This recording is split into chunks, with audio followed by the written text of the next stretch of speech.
Welcome on in, Eagles fans, to a special hot take reaction episode of the No-Huddle Show. I'm Joe Giglio, joined as always on these episodes by Elliot Shore-Parks, Matt Lombardi. You hear them all the time. You read them all the time. They cover the Eagles for NJ Advanced Media. They were at Lincoln Financial Field Monday Night Football, Christmas night.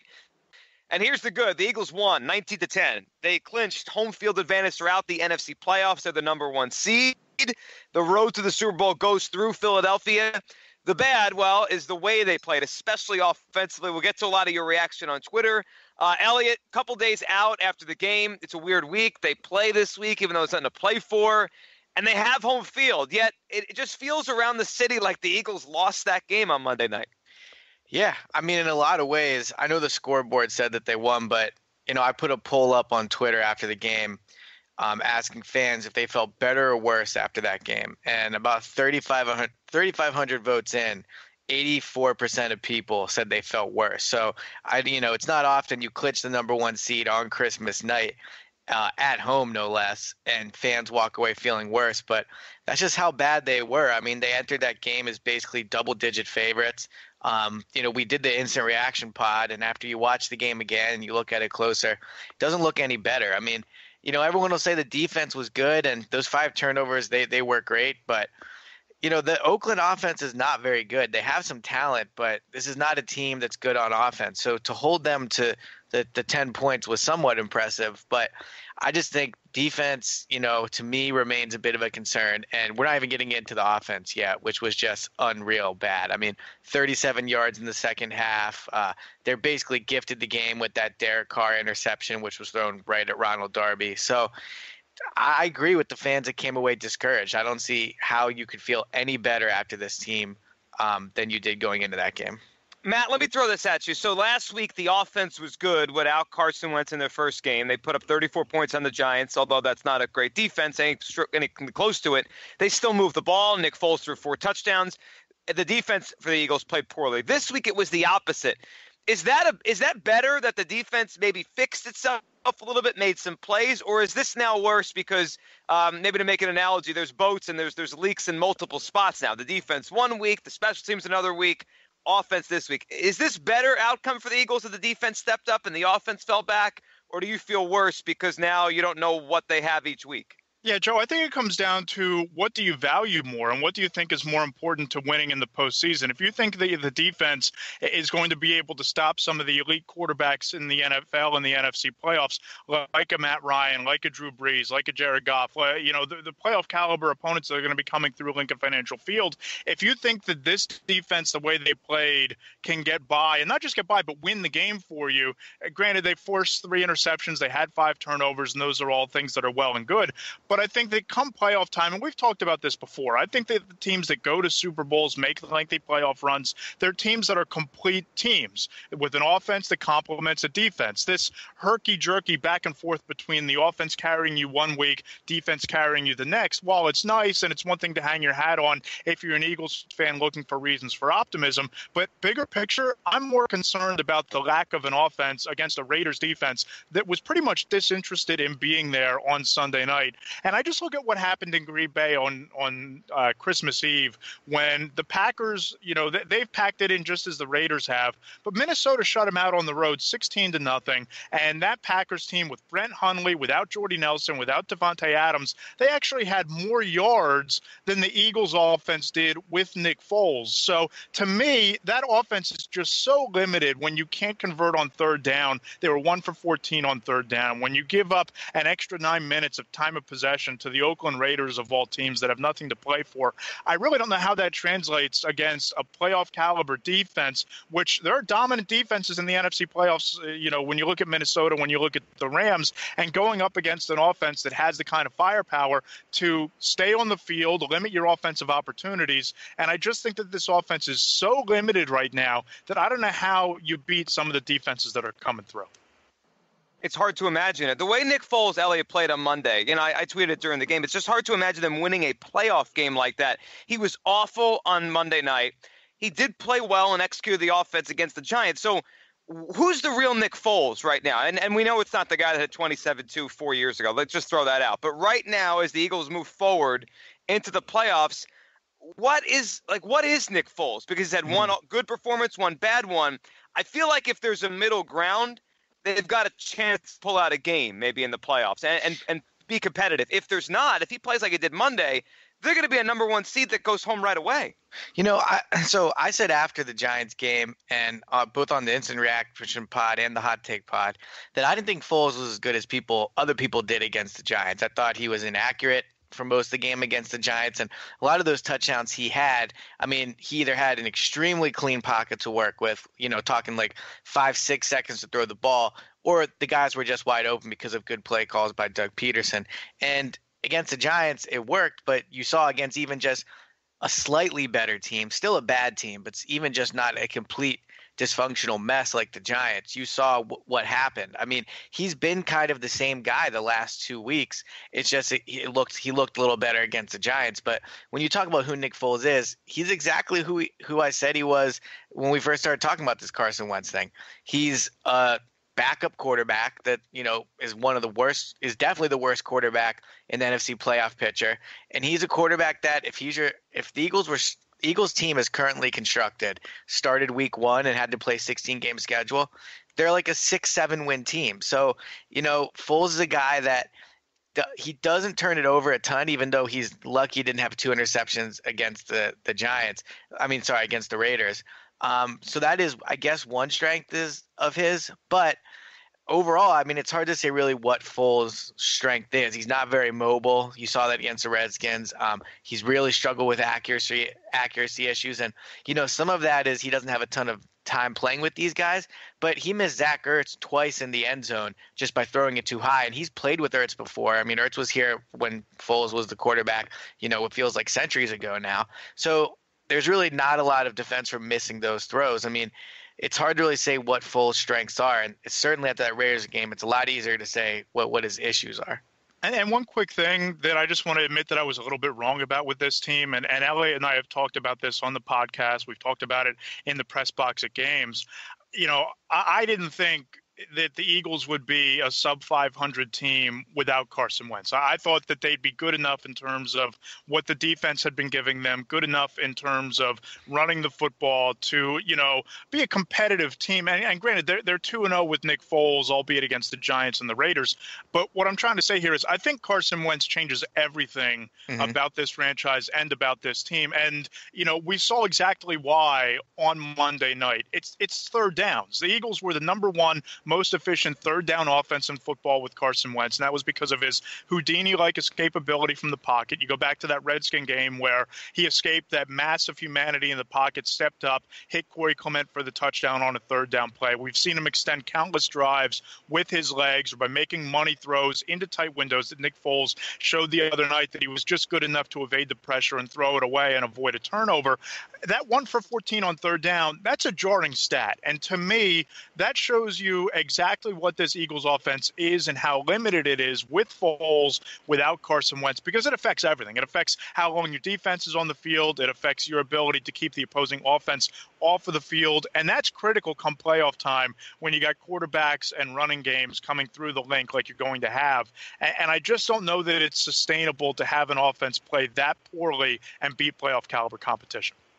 There's two sides to this now. There's the one side of this. I feel like some of the fans, I'll read a couple of the reactions here on Twitter, hashtag the no-huddle show. Some people say, look, the defense, especially at home, has been great now the entire season. They're 13-2 under Doug Peterson at home. They have home field advantage. Nick just has to not be bad, and they can still get to the Super Bowl. The other side is, well, how can they do that? Like, how could you win like this with a quarterback? Here's a couple, and then we'll kind of react to this. So Otto on Twitter said, short of spectacular luck, I don't know how you get anywhere in the playoffs relying on your sometimes there quarterback and your sometimes there defense to be there at the same time for 3 games in a row on the biggest stages. But Matthew threw in the other side of this.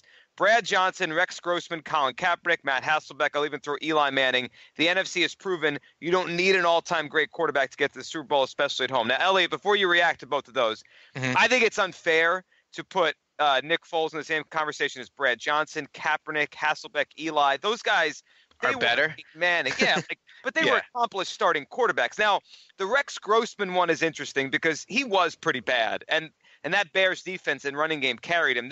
That's the one maybe I'll entertain. And you can throw Peyton Manning in there with the Broncos when that defense was playing at an all-time level, and Manning was essentially a backup quarterback in terms of his skill set at that stage. You but could do that, yep. The element is you had a running game and you had a defense. And I don't know the way the Eagles are playing right now that they have either on that level. Yeah, I mean that's my thing too. Like, yeah, the Eagles are 10-0 or whatever. They've won the last 10 at home. That's what you said, right, Joe? They won the last 10 at the Link, or they're at least undefeated. Yeah, and I think at home. you're right, and I think they're 13-2 in 2 seasons under him because they were good at home last year, even though they weren't a good team. I guess the point I'm making though is you just people have to stop looking at those stats, because the team that earned that number 1 seed, the team that did all these impressive things beginning of the season, that team's gone. That team is no longer the Eagles team that is heading into the playoffs. The Eagles team that we need to talk about is the last 2 weeks. In the last 2 weeks, yes, they are 2-0. And look, they do deserve some credit for winning those games. They just do. But they barely beat a really bad Giants team, and they barely beat a really bad Raiders team. So, yeah, they're undefeated at home, all these things, like blah, blah, blah. None of that matters anymore. The Eagles team we talked about for the first 13 weeks of the season is gone. Carson Wentz was that team. He's no longer playing. With Nick Foles at quarterback, you have to completely reevaluate how you look at this team, what you think they're capable of doing in the playoffs. That's just the reality of the situation. And, yeah, to the reader's point about the backup quarterbacks and those guys that have done well, that is true, but at the same time that's like 4 examples, and I mean, how long's the NFC been around? So yeah, I mean, look, the Eagles are going to have a home playoff game. They'll have some modicum of a chance in that game, just because anytime you play a game you have a chance. But the reality is, if you just look at the X's and O's, you look at it just without saying anything can happen, they don't really have a great chance to win a playoff game with Nick Foles at quarterback. No, they don't. And Vegas has dropped them down, way down. I think 4th now in the NFC in terms of chances to win the Super Bowl, which isn't a surprise, Matt. I mean, they don't look right. And I saw you tweeted yesterday your kind of up-to-date NFC power rankings, and yep. They don't look like, and they don't feel like, and they're not one of the better teams in the NFC. And like Elliot just said, if Carolina comes in or Atlanta comes in, I'd give them a shot to win a game like that against a 5 or 6 seed. But I wouldn't. Just putting that out there. You wouldn't give a shot against either? I mean, it depends how you define shot. Like, I think if they played either of those teams, first of all, I would pick those teams to win the game. So would you both pick those teams to beat the Eagles? See, I'm not as sold on Carolina and Cam Newton as some people are. I don't think I'd pick them to beat Atlanta. Earlier in the season. They barely beat the Panthers earlier in the season, and I know that was in Carolina, but they barely won that game with Wentz when they were playing considerably better than they are now. Yeah, you're right. They did. I mean, the only way they win is the defense has to beat what it was in the second half Monday. Matt, how much of that was real and how much it was the Raiders, who I don't know what happened to that team. Last year they were 12-4. I thought Derek Carr Monday looked awful, and I don't know how much it was just the Eagles defense. He just looked bad. He's regressed this year. Or should we buy into this Eagles defense finding itself the way they played in November, or are we not quite sure that's what they are yet? I don't think we got a real barometer on Monday night, guys, because here's the thing. The Raiders had nothing to play for. It was Christmas night. You're flying cross country. In the middle of that flight, you get eliminated from the playoffs. And you could just tell by the body language. Freezing outside. Exactly. Freezing cold, 30-mile-an-hour winds. You could tell by those guys' body language on the sidelines. They had no interest in being there. The Patrick Robinson interception came on a really bad underthrow by Derek Carr. He underthrew his receiver, who looked like he might have ran the wrong route based on Carr's reaction on a 3rd down in the first quarter. And I don't think we really get a barometer for what the Eagles defense is, but I do give them credit for stepping up in the second half, because I thought that the pass rush applied more pressure on Carr. They did get the Ronald Darby interception that led to the game-winning field goal. So I thought the defense improved in the second half, but I think the big picture, the double moves that they bid on against the Giants, they were an issue again when Amari Cooper got Jalen Mills to bite hard on a double move for a 63-yard touchdown. And Mills said after the game that, listen, I'm an aggressive corner. Sometimes that leads to big plays. Sometimes that leads to you getting beat, but I can't change my aggressiveness. Jim Schwartz has talked about why he loves Jalen Mills. It's because he's so aggressive. Those things aren't going to change. And when it's Julio Jones, or when it's Cooper Kupp, who the Eagles struggled mightily with against the Rams, or if it's Stefan Diggs with his speed with Minnesota, that secondary is going to be ripe for the picking when you have top quarterback play and speedy wide receivers that, yeah, it's great the Eagles turned it on and they did enough to beat the Raiders. but it was the Raiders. And as you said, Joe, that's not the same Derek Carr we've seen in recent years. They had no interest in really being there. So I think that the only time we're going to get a real test of what this Eagles team is and what this defense is when you lace them up in the divisional playoffs at home, and you're going to be facing a really good offense regardless of who you face in that game. One point I'd like to make about the Jalen Mills thing, and I'm not just defending Mills just because, I've always kind of been higher on him than other people, but Rodney McLeod bit very bad on that double move as well by Amari Cooper. Brian Baldinger does a great job of breaking these plays down on Twitter, and you can see Baldy breakdowns. That's right. Yep. Yeah, it's one of the best things on Twitter besides my tweets, to be honest. But I mean, just the video he did of that. Obviously Mills gets the blame because he's the cornerback, but then, I mean, if Rodney McLeod doesn't bite, yeah, it's a long catch, but it's a 30-yard catch and not a 63-yard touchdown. So, Mills certainly deserves blame, absolutely. If his ankle wasn't bothering him, I think maybe you play him this week, and I know we're going to get into what we think they should do about that. But Rodney McLeod also bit very badly. So I just think it's something Eagles fans need to realize. With everyone calling for Mills to get benched, well, what do you do with McLeod if you're going to bench Mills over it? I mean, McLeod bit too. Yeah, he did. I mean, and the secondary's given up big plays, even though they played well. I mean, that's scary in the playoffs because you don't think the Eagles could, make up for that. If they get down or whatever, they're going to have to try to catch up in points. Yeah, McLeod's had a lot of issues the last couple weeks. They did get a good pass rush, though. They did get the turnovers. They won the game, obviously the end with the weird play when they scored the touchdown. So now they're in. But the question this week, Ellie, and there's a lot of questions around this, is what is Doug Peterson going to do with the starters on Sunday? So before we get into kind of the machinations of this, because he only has so many guys he could sit, there's only 7 spots you could deactivate. What would both of you guys do? So the Eagles didn't look good offensively, yet they can't lose players because they need it. Whoever they have left, they've lost so many guys. What do you do Sunday versus the Cowboys? It's tough. I've been thinking about this a lot, and I legitimately see both sides because on one hand, I can see why you play them because you're coming off of a terrible offensive performance. There's something to be said for gaining some confidence going into the week, going into the bye week and into the playoff game. Their practice schedule this week, they're hardly practicing. I mean, they have a walkthrough 2 days and a practice on Friday.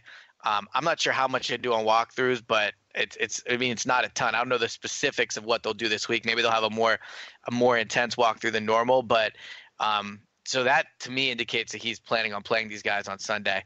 But at the same time, I'm just not sure what 30 snaps against the Cowboys does. I mean, let's say Foles goes out there and he throws 3 touchdowns and they go up 21-0. I guess you feel a little better, but I don't know. I mean, I just think the risk of potentially losing Lane Johnson or losing a Jason Kelsey to some freak injury, I don't really care about losing Foles, to be honest, at this point. But losing one of those guys could potentially, really, really hurt your chances going into the playoffs. So I'm just not sure. I see the benefit, but I'm not sure if the benefit outweighs the risk. Yeah, I've given this a lot of thought, and I think what you do is you make Lane Johnson inactive and you start Will Beatty at right tackle.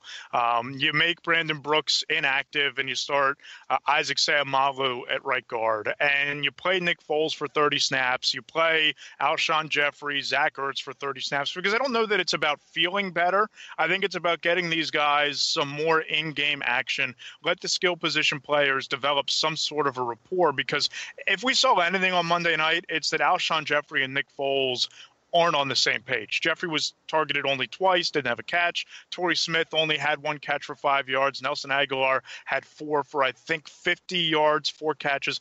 That's just not enough production from the wide receiver position. I'd probably make Wendell Smallwood active and sit LeGarrette Blount because his production has really cratered in December as it did last year with the Patriots. And I would start some of your backups on defense. I'd start Elijah Qualls at tackle, get him some reps. I'd probably start Derek Barnett. I think that you need to get Jalen Mills time to heal. I'd rest him and play Jalen Watkins. I'd sit one of your safeties and play Corey Graham. I would just piecemeal it together. And I guess the long and short of it is I would play the offensive skill position players about a quarter, maybe a half, no more, get them some time, and get as many of my defensive players on ice, let them rest up, because especially this late in the year on defense, being healthy and being fresh, I think means so much more than the injury risk in Week 17. And I don't want to put Nick Foles out there for more than a quarter or more than a half on offense, because I certainly don't want to face the prospect, if I'm the Eagles, of Nate Sudfeld being your quarterback in the divisional playoffs. All right, so I have a lot of opinions on all that. So let's hear. Before you, right. Elliot, before you go into them, just to give a little context, I just saw the line. Vegas has the Cowboys as 2.5-point favorites on Sunday, so they're not. And I know the Eagles haven't played well, but the Eagles, they're not buying that the Eagles starters are going to play much, because the Eagles obviously would be or they are. Or they just think the Eagles are so bad now. But yeah, most likely they don't buy that Doug's going to play Foles much in this game. So my first thing I would say is I agree that on defense I'm less concerned about who plays and who doesn't. Just because I think the defense is fine at this point to a certain degree, at least. I don't think there's any benefit to playing the defense. Jalen Mills, Ronald Darby, these guys aren't going to all of a sudden stop jumping on double moves because they played 20 snaps against the Cowboys. So I do think on defense you can be far more liberal with who you sit. But my only issue, Matt, with what you said is, like, if you're going to put Foles out there, I think you have to put everybody out there with him, because the whole benefit of playing Foles is to get the first team offensive snaps together, is to give him a chance to succeed. And if you sit Lane and you sit, Brandon Brooks and guys like that, it's just, I mean, it's, put Will Beatty out there. Foles could be on the same page with the receivers. He might be running for his life the whole game. And to me, it's not so much about the possibility of getting Foles hurt, because honestly, at this point, I'm not so sure my opinion on their chance of winning would change much with Sudfeld as it would Foles at this point, because the quarterback play they're getting is so bad that I don't think it makes much of a difference. At least with Sudfeld, maybe there's a 1 in a million shot he comes in and somehow surprises. I think with Foles, you know exactly what you're going to get. I'm not saying I would start Sudfeld. I'm just saying my concern is not about Foles getting hurt. But if you're going to put Foles out there, I think you have to put the first team offense out there with him in its entirety. And that's tough. And I'll go over this with you guys, see what you think. I mean, they only have 3 backup offensive linemen, really. They have Seumalo, Wiz, and Beatty. But you're not starting Wiz. You're probably not playing Wiz this Sunday. So I don't know what you do along the offensive line. I think you have to address all of them. You definitely have to address all of them, actually. I guess besides Wiz, because they're probably going to do that for health reasons. But what do you do with your backup offensive line? I mean, do you keep Kelsey in all game? Do you put Seumalo at center? And if you put Seumalo at center, who are you putting in at guard? So the fact that this team's only carried 8 guys at offensive line, to me, is going to be an issue this Sunday in terms of putting their line together. It's funny. It's one of those things you never talk about, Matt, with the offensive line unless you have injuries. This is the time you need them. When it's Week 17, you have something locked up. You want to rest guys. They don't, like Elliot was just kind of laying out there, they don't have that many backups. No, you're right. And it does limit what you're able to do. I just look at, and again, I don't mean to sound like you value players more than others, but you do. If Lane Johnson and Brandon Brooks get hurt in a meaningless game, I think that to me is a doomsday scenario. I agree with you on that. But what I'm saying is, by playing Foles, you're admitting the game isn't meaningless. I understand it is meaningless. I get that. But by playing Foles and Alshon Jeffrey and those guys, you're saying that the game has some meaning. And it's just hard for me to put Foles out there because, look, I agree with you. They lose Lane Johnson. Lane Johnson's the number 1 player they can't afford to lose at this point. I completely agree with you. But the reality is, at this point, I guess you just have to value – if you're going to value getting them on a roll and getting some success before the playoffs, then you're valuing that over health. And you just have to take that risk. So in every other Week 17 scenario, I agree with you. I wouldn't even let Lane Johnson enter the building. Like, just tell him to stay at home and make sure he's healthy. But if you're going to put Foles out there, I just think you have to give him the best chance to succeed. And if that means risking Lane, that's just where you are at this point of the season. Yeah, I think if that's the argument, and if you're going to say that you have to play your offensive line in order to play Foles, then I think you sit him. And I understand the argument of wanting to get these guys on the same page, but I think that you can piecemeal together a line to get him through a quarter or get him through a half. But if you're not comfortable with that prospect of Will Beatty or Seumalo playing, then I think that you have to value health over getting sharp. All right, guys, let's wrap. let's wrap with this week. I mean, and this will be a conversation I'm sure we'll have for the next couple weeks, but just quick thoughts to wrap up this week's episode, Elliot.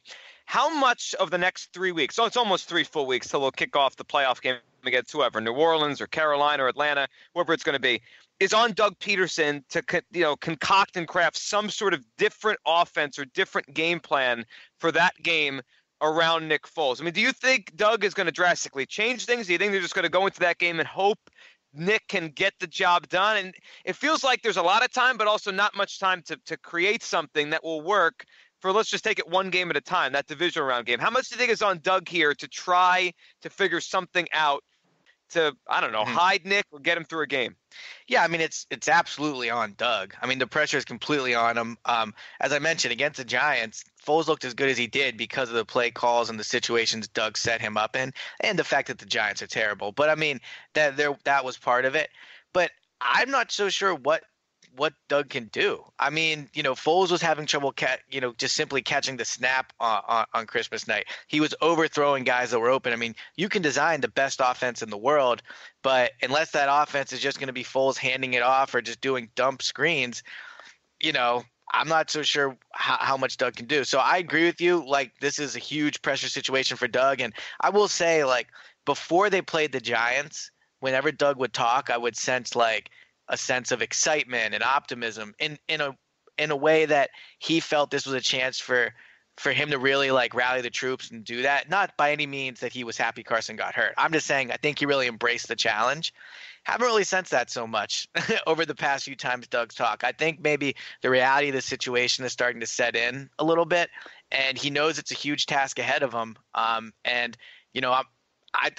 not ripping Doug by saying I don't think he's up to the challenge. I don't think anybody could win the Super Bowl with this roster. Well, I mean, we'll see what happens, but I think, and Elliot and I talked about this after the game on the post-game podcast, I really think that Doug Peterson and Frank Reich and almost foolishly went into the Giants game and went into the Raiders game thinking that they could run their offense with Nick Foles. And I think that what we saw on Monday night is you're going to have to adapt this offense. It's going to have to change.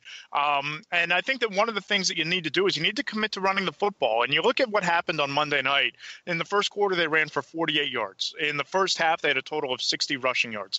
By the end of the game, they only had 78 rushing yards in what turned out to be a one-score game, and that touchdown at the end is just kind of garbage time and extended the lead. But in the competitive portion of the game, it was 13-10. So there's really no reason to get away from the running game. And I think that if you're Doug Peterson and you're Frank Reich and you're John DeFilippo, you need to spend these next 2 weeks sitting down in the film room with Nick Foles, going out on the practice field with Nick Foles and figuring out, okay, what are the routes that you're most comfortable with? What are the throws that you feel most confident in making? And we're going to craft an offense around those throws, but committing to run the ball 50, 55, 60% of the times. Use the run to set up the pass, similarly to what the Rams do with Todd Gurley. And I think that's the only way you have a shot at this thing, because we saw on Monday night, and even though he threw 4 touchdowns against the Giants, some of those inaccuracy issues, some of those underthrows, some of those overthrows could be a byproduct of those routes. Certainly were routes and concepts that Carson Wentz was comfortable with and it had succeeded with, and this offense put up some great numbers with. But you're not going to be able to do that with Nick Foles and his skill set. So I think that it is omnipotent that they go out over these next 3 weeks and put together an offense that's crafted specifically around Nick Foles, or you're pretty much going to be one and done. Incredible turn of events. Eagles at 13-2. They have home field, and yet we have no idea what they're going to be and how they're going to look when they get there. Elliot, as always, thanks for doing this, and we'll talk soon as we get ready for a playoff game. Yep, talk to you guys soon. Thanks, Matt. Thanks, guys. Have a great one. You too. Thanks to all of you for listening. Remember to subscribe, iTunes, and leave us a rating there. Helps the show grow as we head into the Eagles playoff run right here for NJ.com.